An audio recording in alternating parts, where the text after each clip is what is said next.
Tá certo? Aspectos da vida, o lazer, da família. Então, Você é nosso convidado para assistir.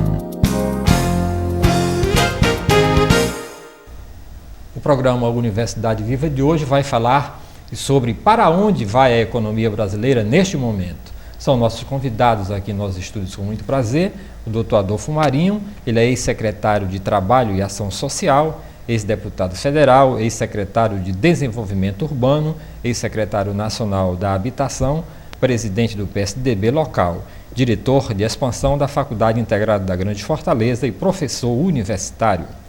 O outro convidado é o Dr. Oscar Henrique Belo, ele é graduado em Economia pela Universidade de Brasília, mestre em Administração também pela Universidade de Brasília, doutorando em Matemática Econômica pela Universidade de Barcelona e presidente do Conselho Regional de Economia do Estado do Ceará.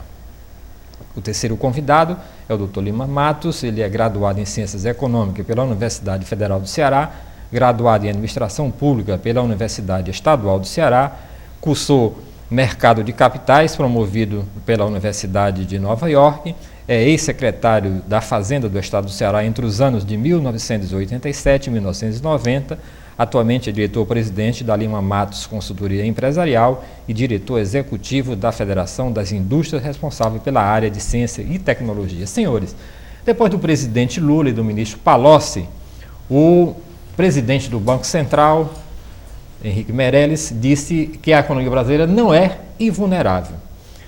Mas ele defende a saúde econômica do Brasil, arriscando uma analogia com o corpo humano, dizendo o seguinte: todo mundo pode pegar uma doença, mas a economia com um corpo saudável é mais resistente e tem mais condições de passar por todos os problemas. Eu quero saber se nesse corpo existe um departamento, se a economia realmente vai resistir a o que está acontecendo no Brasil da atualidade. Eu vou começar ali com o Dr. Adolfo Marinho. Cumprimento aos telespectadores, ao professor Jonas, ao Lima Matos, meu ex-companheiro do primeiro secretariado, meu amigo, o doutor Oscar Henrique. Eu acho que há um erro conceitual enorme. Na vida de uma sociedade, política e economia são duas faces distintas de uma moeda só. Não se pode imaginar na vida da sociedade que a economia é algo estranho à sociedade. O bem-estar, o conforto, o progresso, o desenvolvimento da sociedade depende da economia dessa sociedade, que está a serviço desta sociedade. Evidentemente que, na conjuntura atual, a instabilidade política pode provocar instabilidade econômica. E essa relação política e com a economia, ela é cotidiana. Nós não podemos imaginar que nenhuma economia, a economia de qualquer país, de qualquer estado, ela tenha estabilidade. A própria natureza do sistema econômico gera instabilidade.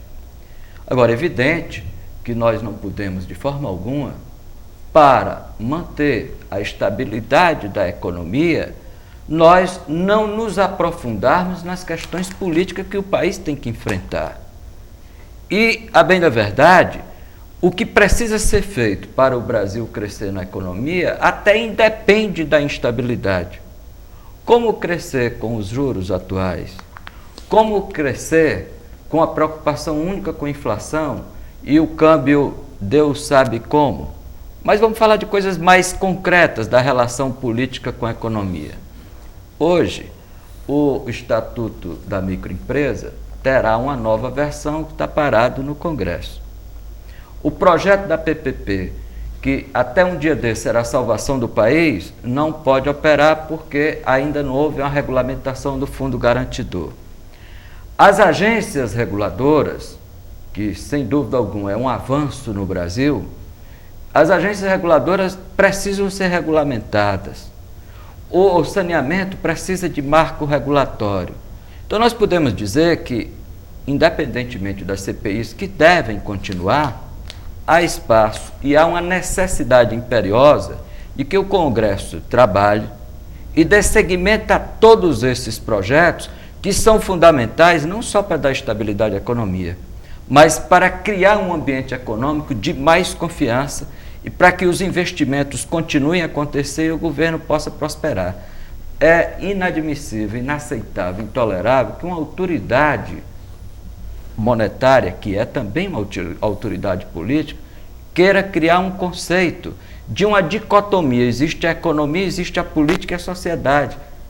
Isso, ele usou a imagem correta, é um organismo. Mas se há um problema no fígado, há um problema no corpo. Mas parece que o problema é conceitual. Será que o problema está no cérebro, na concepção? Ok, vamos ouvir a opinião do Dr. Oscar Henrique Belo. Bom, eu concordo com tudo que o professor Adolfo considerou sobre a declaração do presidente do Banco Central. Eu escrevi um artigo na semana retrasada sobre uma declaração feita pelo professor Pinguelli Rosa, professor de física, doutor em física.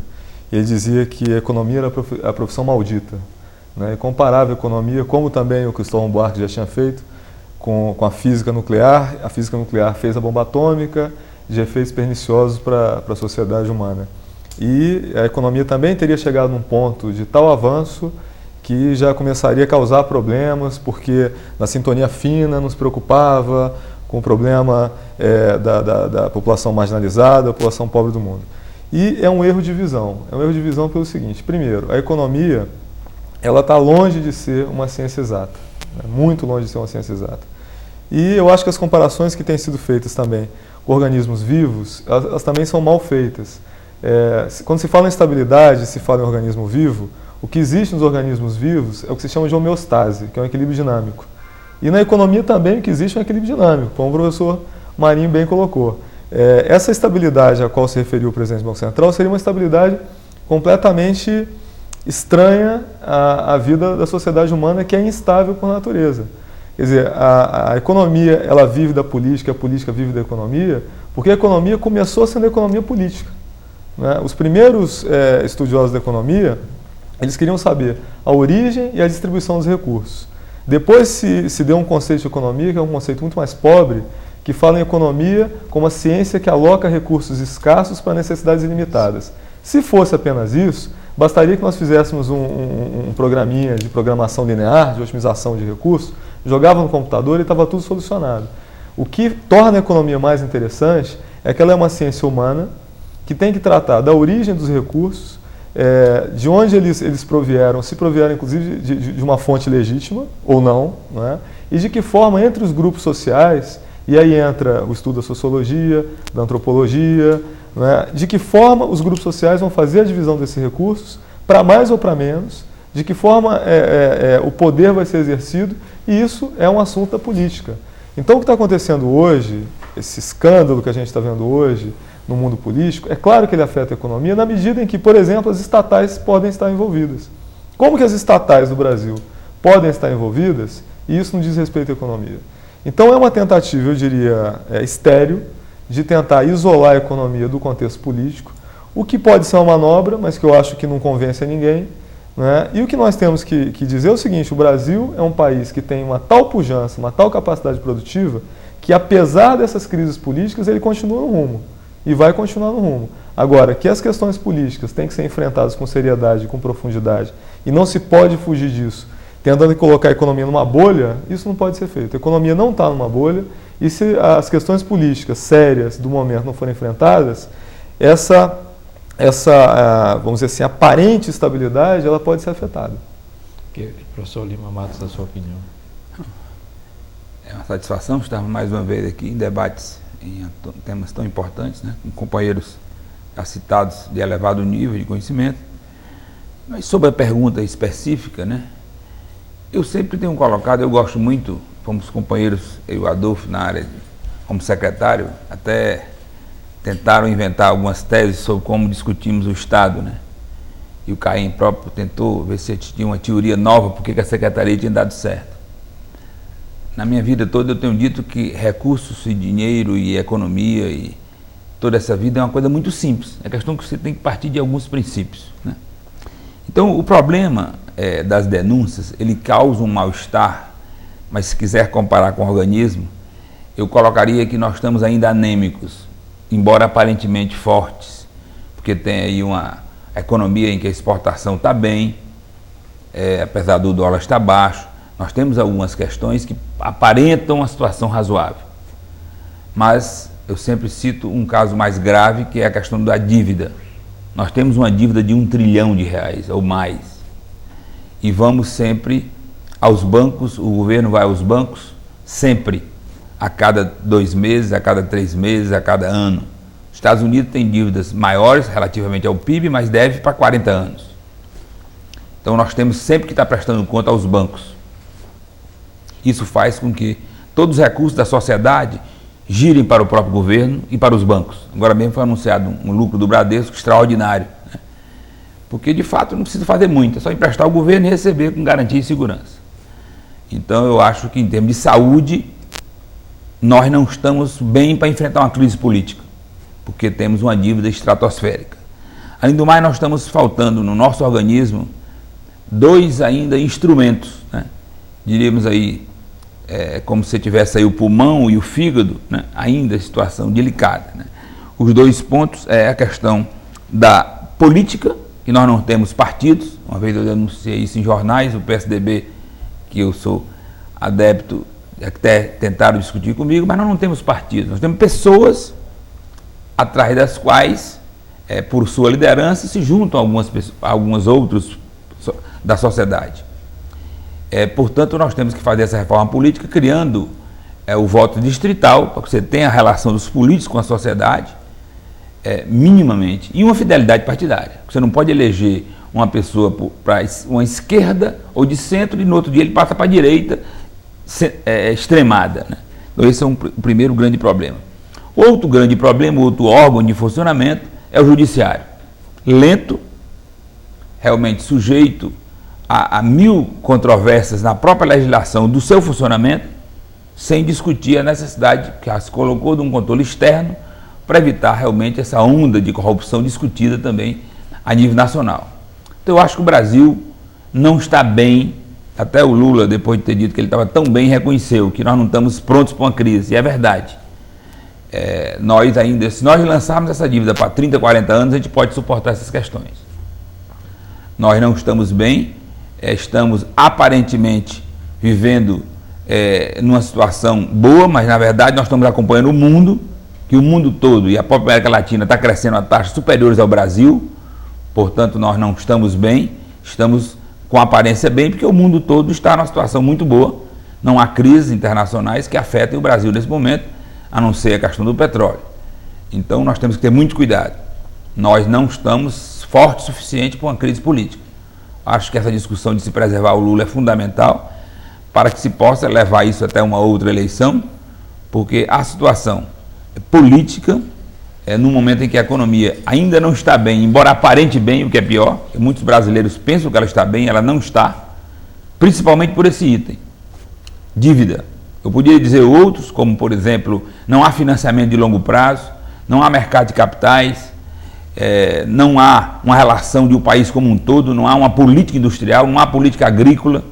Eu participei em Brasília de debates em que o ministro, assessor do ministro de Desenvolvimento Econômico, não, vamos fazer o planejamento, citou 4 setores, mas não existe nenhum do Nordeste. O assessor do ministro disse, eu me esqueci. Quer dizer, nós estamos num país agora, ainda com essa posição.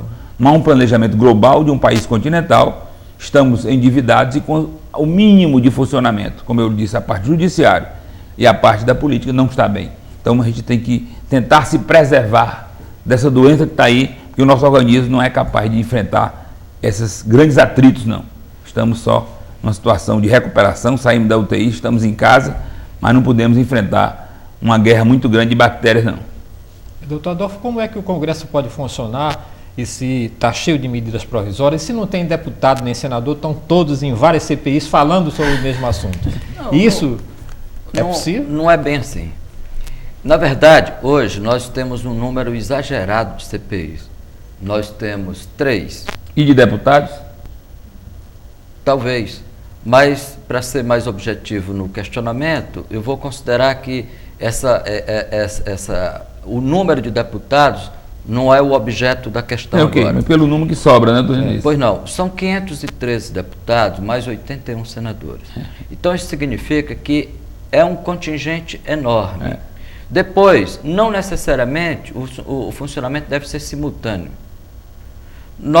A Câmara funciona para efeito de decisão nas terças-feiras à tarde, a quarta e a quinta pela manhã.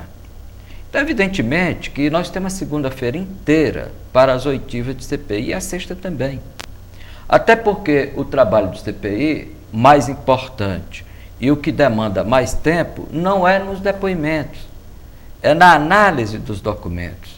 E isso é feito pelos técnicos da própria Câmara, por técnicos de instituições do Banco Central, do TCU. Não há conflito de tempo para a continuidade do trabalho normal da Câmara nem do Senado. É possível conciliar tudo isso. Mas por que não está acontecendo? Porque a nós nos parece que os deputados estão assistindo, os outros que não estão participando estão assistindo. Neste momento, nós não podemos fazer essa avaliação, porque o mês de julho foi de recesso. A readequação dos horários deve ser feita agora, em agosto. E até porque agora é que começaram as duas outras CPIs, a do bingo e o que chamam de mensalão. Então estariam funcionando 3. Ocorre que, para até dar mais razão de ser a sua pergunta, existe também a Comissão Ética da Câmara, além das CPIs, e a Corregedoria. Mas acredito que já isso não vai demandar tanto tempo. E vai ser possível a Câmara e o Senado trabalharem muitas questões, principalmente se não continuarem pressionados pelas medidas provisórias. Hoje se defende uma eleição constituinte para tratar de assuntos da maior importância, como, por exemplo, nós temos que definir a federação. Matos acabou de falar que nós temos uma proposta de Brasil que não é para o Brasil como um todo, inclusive na reforma tributária. Então, a questão de revisão do Pacto Federativo e a questão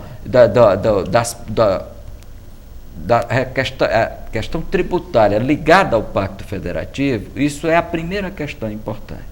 Depois, a atribuição dos 3 poderes. Hoje, o Executivo legisla.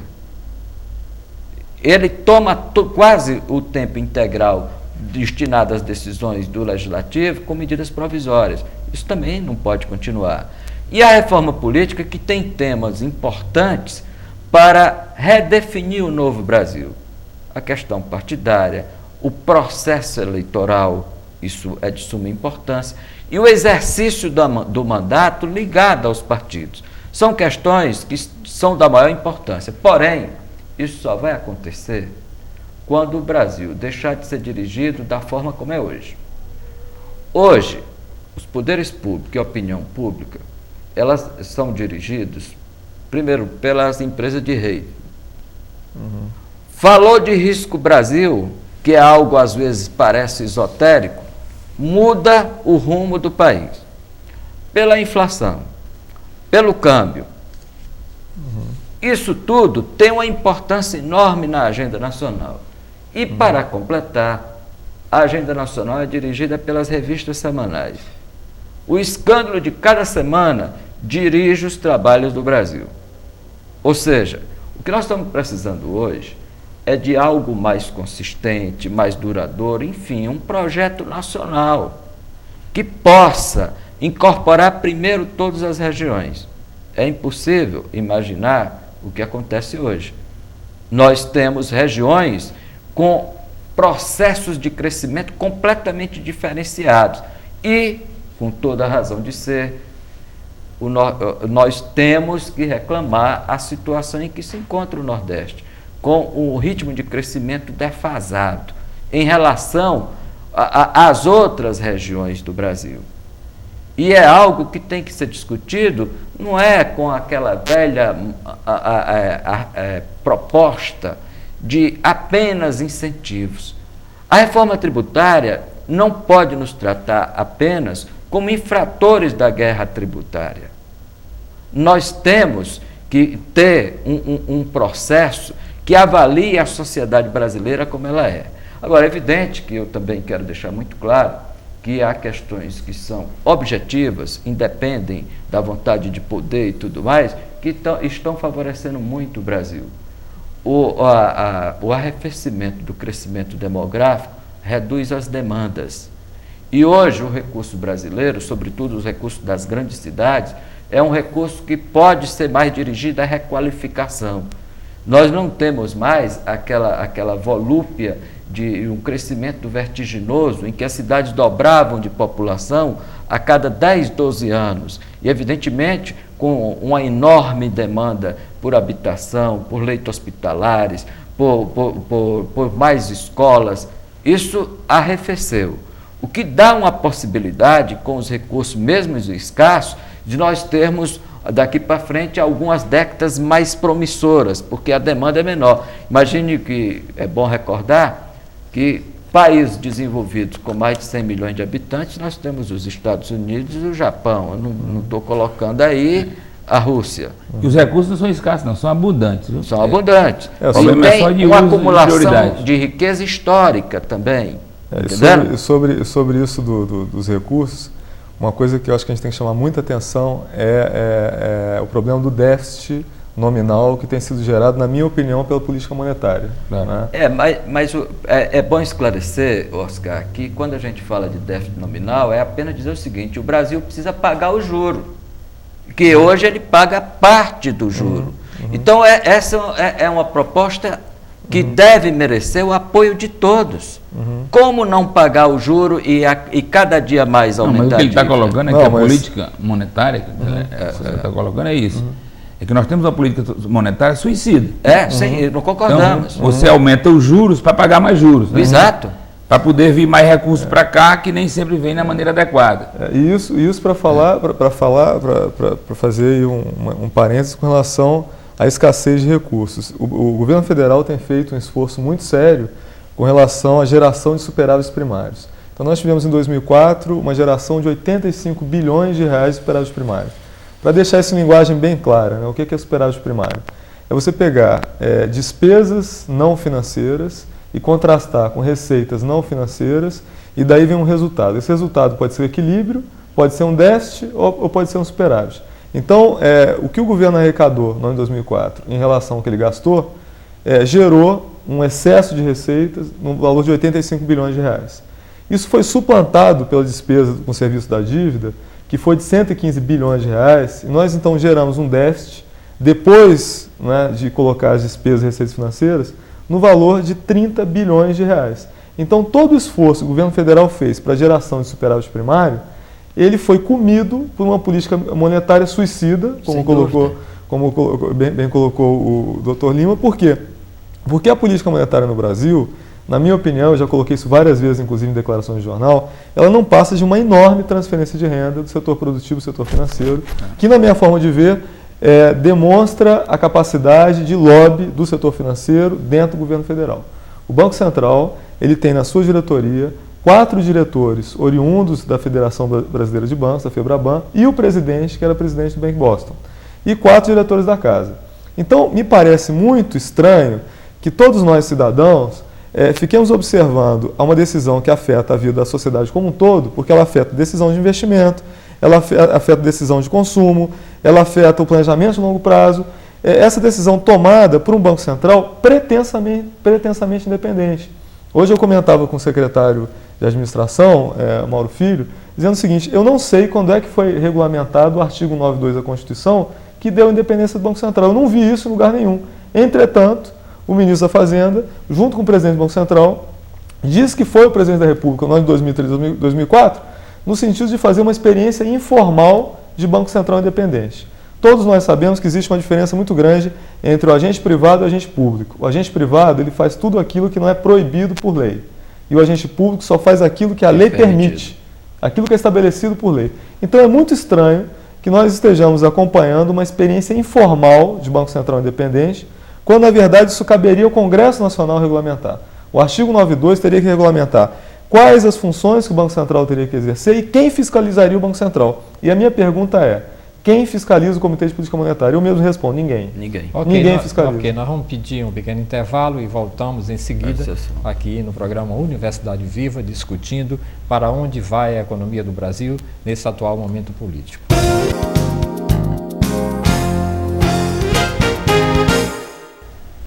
O programa Universidade Viva está falando aqui sobre a economia do Brasil. Professor Oscar Henrique Belo, vamos falar assim uma linguagem para o público. Eu quero saber o seguinte, sempre ouvi essa conversa que quando a gente nasce já está devendo. Quanto é que nós estamos devendo cada um que nasce hoje no Brasil? Eu diria que nós não estamos devendo nada, entendeu? Porque essa responsabilidade que é ser imputada ao cidadão que não é chamado para discussão não pode ser aceita por ele. Eu quero saber de que forma e quem a discussão... vai pagar a conta?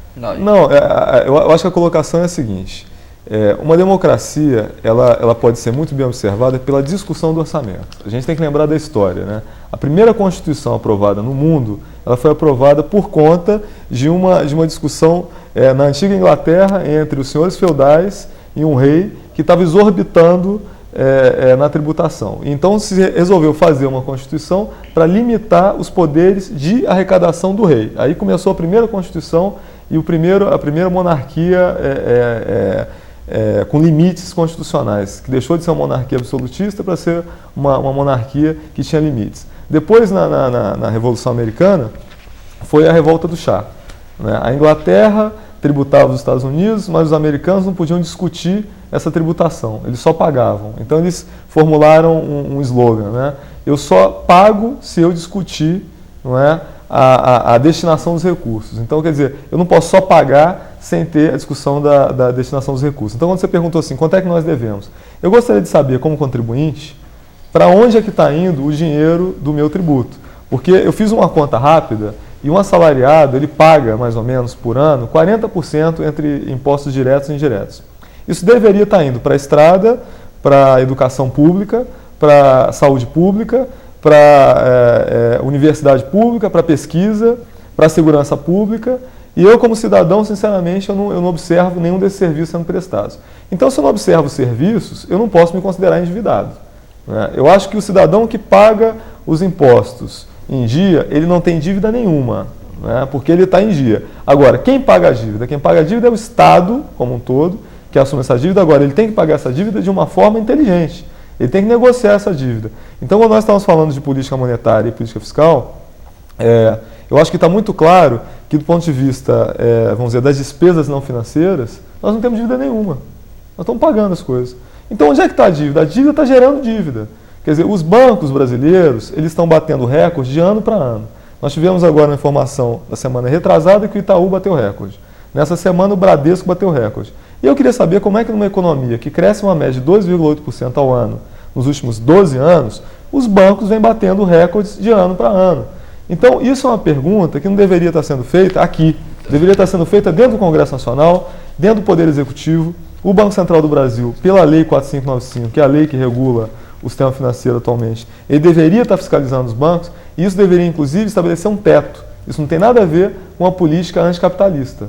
Se é definido que um determinado setor se comporta como oligopólio, e eu só consigo entender os lucros dos bancos como um setor oligopolizado, esse setor teria que estar sendo regulamentado. Ao não ser regulamentado, a sociedade como um todo sofre. Agora, professor... E aí, professor Lima Matos, o senhor concorda com a opinião dele? Vamos colocar a lenha aqui na fogueira. Vamos. Olha, essa é uma situação muito delicada.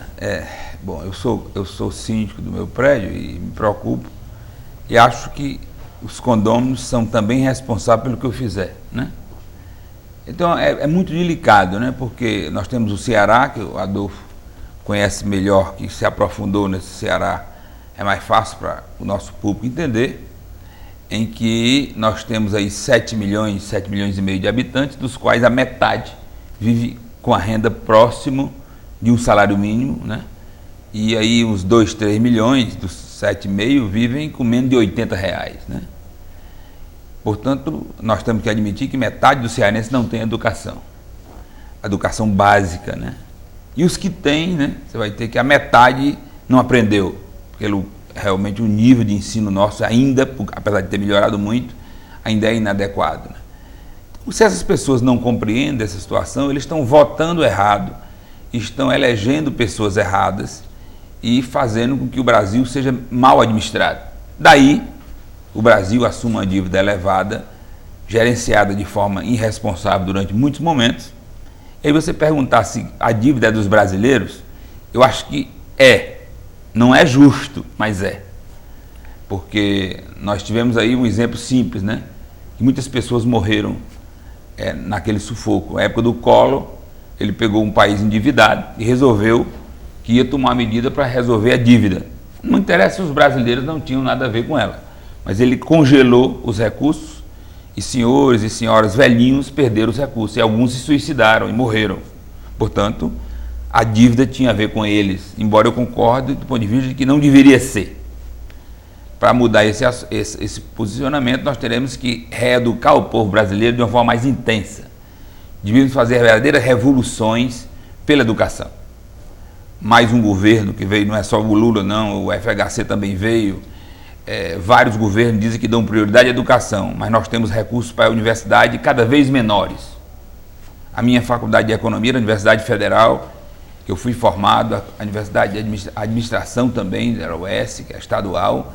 Hoje, meu filho estuda, faz administração na UFC, quer dizer, hoje as condições são pelo menos 50% piores do que naquela minha época, e já não eram essas coisas todas. Eu tive um professor da Universidade Federal, que coordena o curso de economia, dizendo que ele traz material, papel para ser feito as provas de casa. Portanto, nós estamos piorando na nossa educação. Vamos a um nível maior, eu estou discutindo ciência e tecnologia, a nível de Brasília também, pela CNI, e o governo cria um orçamento e cria os fundos setoriais, que são recursos do setor privado, para uma estrutura de financiamento da tecnologia e do conhecimento, que é a única arma capaz de levar os países ao desenvolvimento, e o Brasil contingencia tanto dinheiro para realmente a tecnologia, dos fundos setoriais, como para a própria educação em algumas questões. Portanto, lamentavelmente, é injusto, mas eu diria assim, o povo brasileiro despreparado está elegendo pessoas que estão criando uma dívida que eles vão ter que pagar. Este é o nosso problema. Porque vamos pagar, porque se você tiver, todos nós tivermos dinheiro em banco hoje, com a crise que está aí, de repente pode desaparecer o dinheiro de banco. Ou se você comprar um investimento, uma casa, para alugar, como a economia está baixa, não há demanda, o preço daquela casa para aluguel é a metade hoje do que era 5 anos atrás. Então eu acho que nós temos que procurar aí nosso amigo Adolfo, que é um dos líderes, né, do PSDB, criar uma nova estrutura capaz de fazer essa reforma política, que nós possamos discutir o país, discutir seriamente e tirar as pessoas. Não adianta você escolher, não, vou escolher agora o Lula, está aí, não deu certo, vamos escolher outro populista, não é isso. É estruturar a educação, uma cultura adequada ao povo brasileiro, de forma que a gente possa fiscalizar. Porque hoje, se tiver qualquer coisa errada do governo estadual, municipal, eu não tenho onde ir. Porque não adianta eu ir à Assembleia, que ela não me dará guarida. Porque os deputados estão vinculados aos executivos, ao governador e a prefeito. Então hoje você vê aí a prefeita assumiu um dia desse, que era a ala revolucionária da esquerda contra todo mundo. Hoje o partido dela já tem mais gente do que todos os outros partidos. Então, quer dizer, essa é uma situação dramática. A educação leva a essa situação. Então, eu lamentavelmente tenho que colocar que os brasileiros estão em situação delicada porque nós não nos educamos ainda. E isso é assim o Brasil com o exterior. O Brasil está se discutindo a questão da dívida, ele deve 1 trilhão de externo, meu amigo Adolfo estava colocando a dívida externa, mas é uma brincadeira a dívida externa. Eu vou pagar a dívida externa com recursos da minha exportação, e a minha exportação quem domina, por exemplo, é o americano.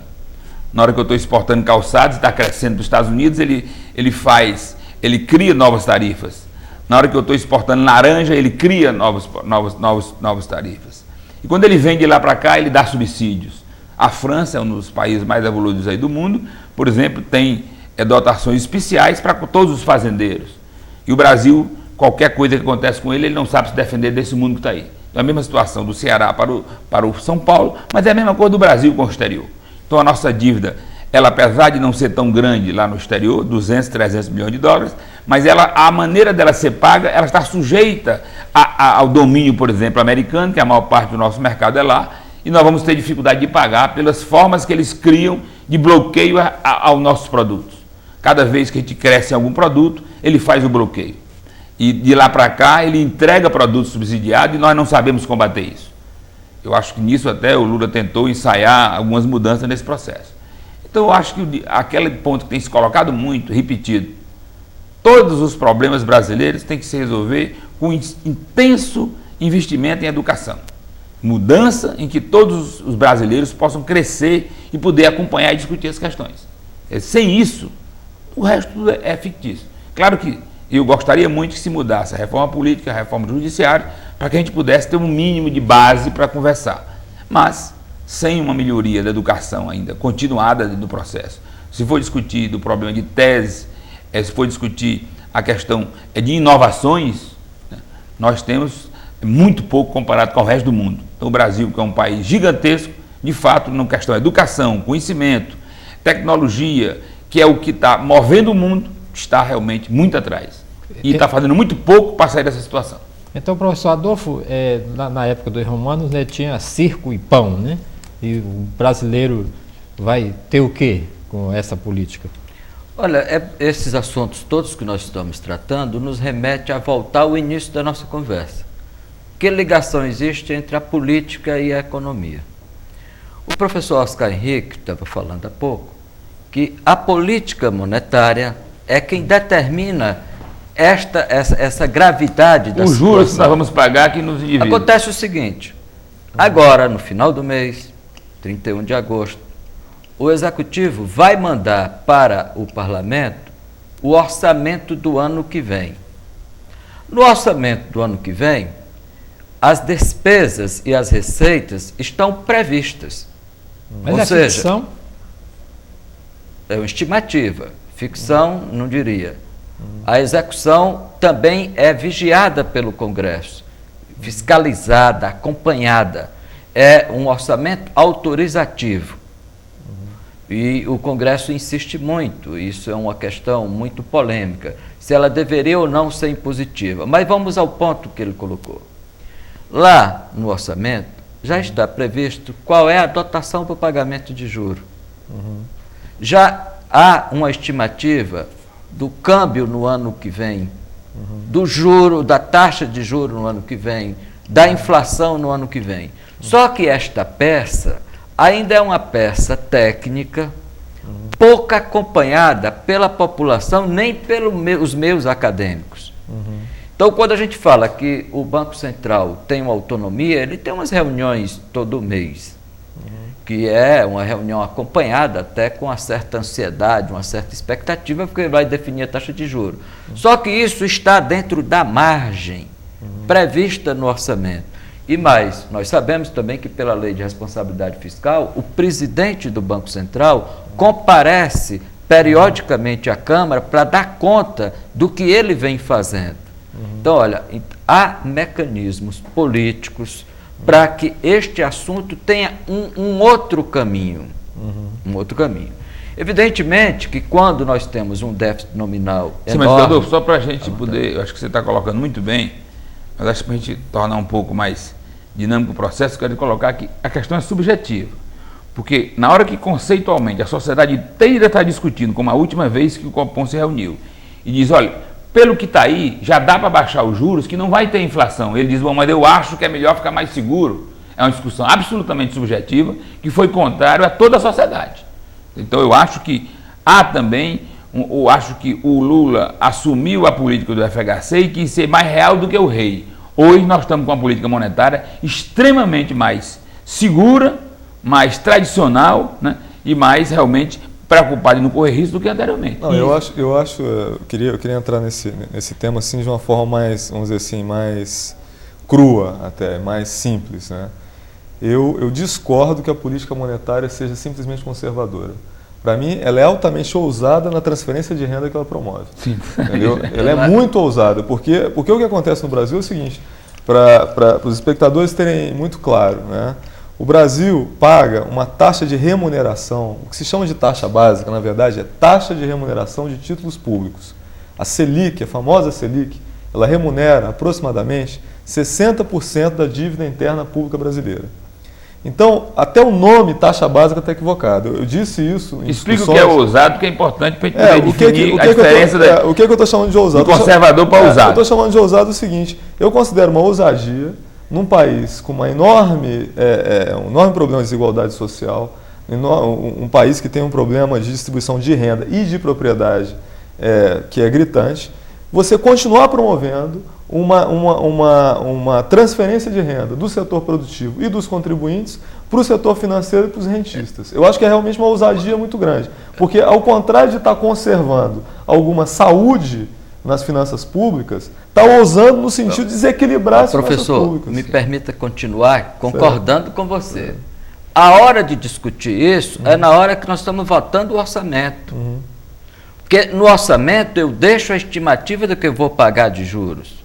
No orçamento eu tenho que definir que eu vou pagar os juros integrais, mas dentro de um patamar diferente. Eu aposto com você, Adolfo, a política... Não está permitido, desculpa, não está previsto no orçamento esse montante de juros que nós estamos pagando, não. E com certeza foi feito mudanças nesse orçamento, porque o juro que está aí é mais alto que qualquer previsão, a quantidade de juros. O que é colocado... Foi prevista a inflação. Não. O orçamento do país, Matos, despesa e receita, está previsto tudo lá e tem que fechar. Então, o que eu vou pagar de juros, o que eu posso tirar é de outras rubricas. Isso. Entendendo? Porque até agora nós não estamos discutindo o principal. O governo existe para cuidar da população. Então, tudo isso que nós estamos falando, nós não estamos falando dos investimentos, nós não estamos falando dos programas sociais. Porque eu falei de não ter política agrícola e política industrial. Então, é isso que eu estou querendo colocar. O ponto onde deve haver a convergência de todas as discussões é no orçamento. Deveria Você ser. mesmo acabou de dizer que quem trabalha no governo não faz a não ser o que está permitido. E há dois documentos importantes. É a LDO, a Lei de Diretrizes Orçamentárias, que é votada no primeiro semestre, e o orçamento, que é votado no segundo. Só que essas questões que nós estamos colocando aqui, elas têm que serem também colocadas com mais transparência para a sociedade, uma discussão maior. Claro. Entendendo? Agora, também temos que colocar o seguinte: quando nós estamos falando dos juros, eu insisto em dizer que a dívida externa não é mais hoje a grande preocupação que foi no governo Fernando Henrique. Claro. Entendendo? Que nós estávamos sujeitos a um ataque especulativo, porque o Brasil exportava 50, 60 bilhões. Hoje já passou de 100. E tem um saldo na balança comercial. Isso dá um pouco de tranquilidade. Mas na hora que nós estamos dizendo que o juro é extorsivo, que ele é lesivo, tem muita gente da sociedade achando ótimo, que são os rentistas. São os rentistas, exatamente. Quando eu falo dos juros, eu quero dizer que quem tem dinheiro na poupança, nos fundos, em CDB, em ações, está achando ótimo. E este tem sido o maior problema político do Brasil. Aparecer uma autoridade política que queira resolver o problema, assuma o risco, o ônus, de politicamente atuar nesta parcela da dívida interna. Fica muito cômodo a gente atribuir tudo para o Banco Central, para o ministro da Fazenda, e nós temos que dizer o seguinte, também não basta dizer o seguinte: os maiores credores são os fundos de pensão, as seguradoras e os bancos. Isso não é muito assim, porque o dinheiro do fundo de pensão não é do fundo, é de todo mundo, dos que compõem os fundos.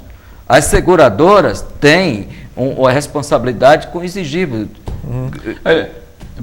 Eu podia colocar à vontade, nessa questão, porque você está... Eu entendo que você, como ex-deputado, quer dizer, até tente defender o legislativo e dar até mais força a esse processo. Mas eu não quero concordar com esse posicionamento. Eu fui secretário de Estado aqui, vi como era o nosso orçamento, que a gente, independente do que estava no orçamento, a gente comandava o processo, independente do que está no orçamento, o governo... Eu acabei de falar aqui sobre duas questões, que é a questão do contingenciamento. O governo cria um orçamento, não sei quantos trilhões, não sei nem dizer qual é o orçamento brasileiro, porque eu não tenho essa noção exata, mas ele cumpre o orçamento que quer. Como você acabou de dizer, é autorizativo. Então ele estabelece que o orçamento é 2 trilhões, não sei quanto é que seria o orçamento, ele fica contingenciando e fazendo realmente também transferência de rubrica para outra. Então, eu concordo. Autorizada sempre pelo Legislativo. Claro, mas aí daquela nada forma, é feito... Ok, nós vimos aí o mensalão, como é que autorizaram. Sim, aí nós estamos falando da relação eu tô falando patológica entre o Executivo e o Legislativo. Deixa eu completar meu raciocínio. Então, eu estou dizendo que, na prática, este orçamento não vale. Até aquela questão que você colocou, ele chega a ser uma ficção, porque ele é contingenciado até na área de tecnologia, como eu estou lhe colocando, ele é contingenciado e é transferido de rubrica através de discussões do Executivo com o Parlamento, na forma que nós vimos, inclusive, do mensalão, que está claro aí agora.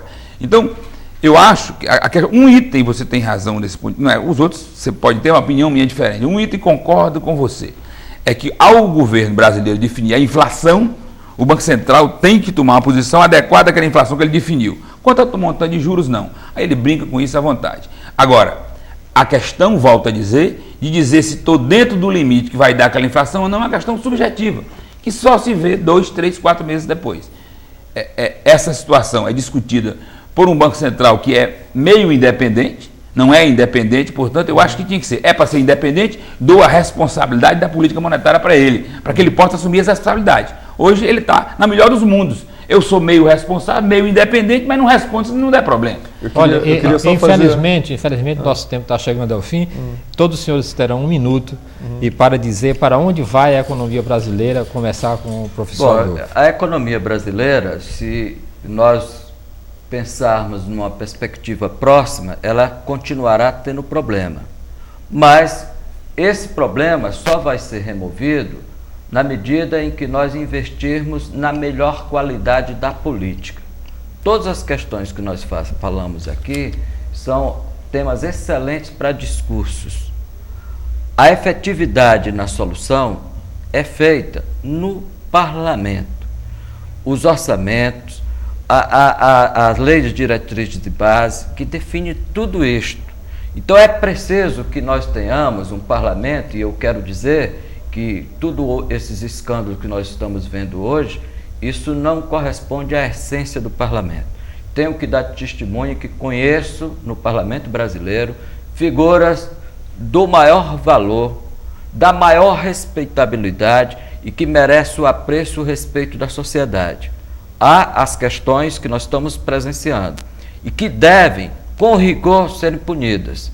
E nós precisamos cada vez mais investir em partidos políticos, melhorar o processo eleitoral, ampliar o nível de conhecimento da sociedade brasileira para que todas essas questões que nós estamos falando aqui, elas possam ter um caminho e a economia do Brasil esteja intimamente ligada às necessidades, às ambições, aos anseios da sociedade brasileira que se manifestam através da política.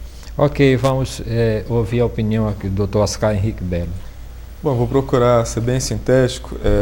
Concordo com toda a ênfase que o professor Adolfo Marinho colocou com relação à interligação entre economia e política. São duas faces da mesma moeda. Eu queria deixar também, frisar o aspecto da qualidade da dívida de qualquer Estado, né? Nós estamos falando de montante de dívida. Uma dívida ela não é boa ou ruim. O que é importante se colocar é o seguinte: de que forma o dinheiro vem sendo gasto. Perfeito. Se nós tivéssemos uma dívida no mesmo montante que nós temos nesse momento, mas com estradas em bom estado, se nós tivéssemos pesquisa científica sendo realizada, saúde pública de boa qualidade, educação pública de boa qualidade, essa dívida estaria justificada e aí eu diria que eu devo. Eu digo que eu não devo porque como contribuinte eu não tenho serviço nenhum. Não. Então eu só devo na medida em que eu participo. E essa participação que é fundamental, que ocorre no parlamento, de fato, ela é eivada de corrupção. Isso não é uma afirmação vã, isso é observação dos fatos. Então, claro que existem inúmeros deputados e senadores que honram o mandato que receberam, mas existe um esquema forte, e esse esquema já foi revelado, que é causado por um sistema político que já está viciado. Nós temos que ter o voto distrital, nós temos que ter financiamento público de campanhas, nós temos que ter um Tribunal de Contas da União mais valorizado e presente no acompanhamento para e passo do gasto público, e temos que ter um Banco Central que se defina por uma regulamentação do artigo 92 da Constituição. O Banco Central não pode ser o que ele quer ser, o Banco Central tem que ser o que a sociedade quer que ele seja. Então eu diria o seguinte: a economia brasileira é tão forte que apesar de tudo que tem acontecido, ela tem um PIB formal e um PIB informal. Nós temos 2 PIBs nesse país, e um deles é informal. E está crescendo e está mantendo a população. Então eu diria, a economia brasileira é forte, vai ficar cada vez mais forte, diversificada. Agora, não existe planejamento de médio prazo, muito menos de longo prazo, e isso é função de Estado. Isso não é função de setor privado. O Estado tem que assumir essa responsabilidade para que a economia possa crescer no médio e longo prazo. Ok, professor Lima Matos. Em 1 minuto, dizer para onde o Brasil vai é difícil, né? Você viu que nós discutimos aqui, fomos a muitos lugares e não chegamos a realmente a esse caminho. Eu acho que a política e a economia no Brasil têm que ser ajustadas juntas, o que já foi, aqui eu acho que é consenso. Sem o voto distrital, os deputados, que eu não estou discutindo a qualidade, inclusive do próprio Adolfo como deputado, de outros amigos que nós temos, como o senador Tasso, que ontem estivemos juntos até conversando, quer dizer, são pessoas extraordinárias dentro do processo, mas sem o voto distrital, que vincule os políticos à sociedade e não aos líderes executivos, os governadores, presidente da República, nós vamos ter sempre o Congresso ligado a questões que o Executivo queira. Então, essa é uma situação política complexa, independente de que haja corrupção ou não, realmente, como aconteceu, como acaba acontecendo. Mas eu acredito também, está sendo colocado, em que o Brasil é rico o suficiente, ou potencialmente tem uma possibilidade muito grande. Eu apenas, se eu tivesse de recomendar, é que todos tenham cautela, porque como estamos aí, vamos atravessar 2 anos de muita trepidação, nesse final de governo do Lula, e no próximo governo, com Lula ou sem Lula, ainda vamos ter de novo de reconstruir o processo. As reformas, eu não sei se vamos ter mais tempo para fazê-las, mas sem a reforma do judiciário e sem a reforma política, a economia não vai para lugar nenhum. Porque agora mesmo tivemos no Ceará o Congresso, aí, uma reunião, a cada 3, 4 anos acontece, de Brasil e Alemanha. Os alemães colocaram, com a maneira que vocês tratam as legislações e com a forma que o judiciário trata as questões, sem nos dar estabilidade, o investimento alemão no Brasil vai ser pequeno. Eu estive, por sinal, coincidentemente com Adolfo Marinho, pelo menos não sei se nós fomos juntos, mas tratando de um empréstimo para a KfW, em que na Alemanha, né, eles disseram, olha, eu estou com esse empréstimo pronto, está com 2 anos, mas toda a vida que eu vou mandando, vocês mudam a legislação, né, e as interpretações dos contratos. Então o mundo não pode investir no Brasil. Estamos aí com a energia eólica, o Ceará é rico, mas não tem condições dos espanhóis virem investir, porque não está definido claramente quais são as regras de propriedade, né? Agora mesmo o governo do estado está discutindo com a Coelce se ela tem ou não direito à propriedade do local que ela bota o poste, depois do contrato ter sido firmado há alguns anos atrás. Embora seja importante o governador Lúcio arrecade recursos, mas não é essa a questão. É que a nossa legislação e o nosso judiciário não estabelece princípios duradouros para a questão. E o deputado que podia nos representar, ele só quer trabalhar discutindo com os governos. Porque, para nós, ele pode ir a cada município, a cada 4 anos, ser eleito por um município diferente. O Sarney foi eleito no Maranhão e foi mudar lá para o Tocantins, quer dizer, a brincadeira. E depois cresce, né, sendo um representante aí quase novamente presidente. É uma brincadeira isso. Então, temos que ter uma reforma política e uma reforma do judiciário. O Brasil é potencialmente rico e irá bem no futuro, mas nos próximos 5 anos, 2 agora do final do governo Lula e mais os 2 seguintes, para a gente tentar se organizar, se tivermos sorte, teremos daqui a 4 anos o crescimento mais tranquilo. Porque continuar crescendo a 2,5%, em todo o mundo está crescendo a 4, 5, 6%, com um país que a população cresce a 2%, nessa forma, então nós não temos realmente ainda uma condição para, digamos, para comemorar. Podemos dizer que qualquer que sejam os problemas no futuro, dentro de 4, 5 anos, nós voltaremos a ter um crescimento mais adequado, ou poderemos ter, mas não posso tranquilizar os cearenses e os brasileiros no ponto de vista de entender que nós estamos bem. Podemos dizer que temos potencial, não somos um país pobre, pelo contrário, tanto o Brasil é rico como o Ceará é rico potencialmente. Temos que aprender e a crescer, como eu falei, na nossa educação, de forma que a gente possa usar o que nós temos. E utilizar a regra que o mundo todo usa, mercado futuro, mercado de capitais, um trabalho de sociedade anônima que nós não temos nenhuma praticamente no Nordeste, trabalhar usando as regras do mundo evoluído. Ok, muito obrigado pela participação dos senhores. O programa Universidade Viva volta na próxima semana com outro assunto de interesse da comunidade universitária e acadêmica, aqui pelo canal 14 da NET, o seu canal universitário de Fortaleza. E para sugestões, você pode enviar e-mail para fgf@fgf.edu.br. Muito obrigado pela sua audiência.